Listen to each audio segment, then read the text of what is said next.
അപ്പോൾ ഇന്നത്തെ lunch box recipe ഒരു ഹെൽത്തി ദോശയാണ് വിത്ത് ടൊമാറ്റോ ചട്നി റെസിപ്പിയും കൂടെ ഉണ്ട്. പ്രത്യേകിച്ചൊന്നുമില്ല കേട്ടോ. ദോശമാവ് ഉണ്ടെങ്കിൽ അത് കുറച്ചുകൂടെ ഹെൽത്തി ആക്കി കൊടുത്തയക്കാൻ പറ്റും. നോർമൽ ദോശ കഴിക്കുന്നതിനേക്കാട്ടിലും ടേസ്റ്റാണ് കേട്ടോ. അപ്പോൾ ദോശമാവിലോട്ട് പൊടിയായി അരിഞ്ഞ സവോള, ക്യാരറ്റ്, ക്യാപ്സിക്കം, എള്ള്, നിങ്ങൾക്ക് ഇഷ്ടമുള്ള വെജീസ് ചേർക്കാം കേട്ടോ. എന്നിട്ട് നന്നായി മിക്സ് ആക്കാം. കുറച്ച് ലൂസ് പരുവാണ് കേട്ടോ നല്ലത്, കാരണം നമുക്കിത് പരത്താൻ പറ്റില്ല. അപ്പോൾ ഒരുപാട് കട്ടിയായാലും രസം ഉണ്ടാവില്ല.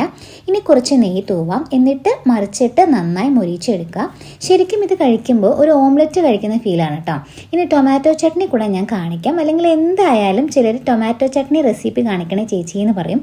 അപ്പോൾ വെളിച്ചെണ്ണയിൽ ഉഴുന്നും ചെറിയുള്ളിയും ഒരു പകുതി സവോളയും വെളുത്തുള്ളിയും പച്ചമുളകും ചേർത്തൊന്ന് വഴറ്റി എരിവിന് ആവശ്യമായ വറ്റൽമുളക് ചേർക്കാം. മെയിൻ ഇൻഗ്രീഡിയൻ്റ് ആയ തക്കാളി ഞാൻ മറന്നു കേട്ടോ, അതുകൊണ്ട് ഞാനത് സെപ്പറേറ്റ് വഴറ്റിയിട്ട് ചേർത്തിട്ടുണ്ട്. ഇനി അത് കുറച്ച് തരിതരിപ്പായി അരച്ചെടുക്കാം. അത് താളിക്കാനായി കടുക്, കറിവേപ്പില, കായപ്പൊടി, ലേശം കശ്മീരി മുളക് പൊടിയും കൂടി ഇട്ട് ഇതിലോട്ട് നമ്മൾ അരച്ച പേസ്റ്റ് ചേർത്ത് ഉപ്പും കൂടെ ചേർത്ത് നന്നായി മിക്സ് ആക്കിയാൽ ടൊമാറ്റോ ചട്നി റെഡി. അപ്പോൾ എല്ലാവരും ട്രൈ ചെയ്ത് നോക്കാം കേട്ടോ.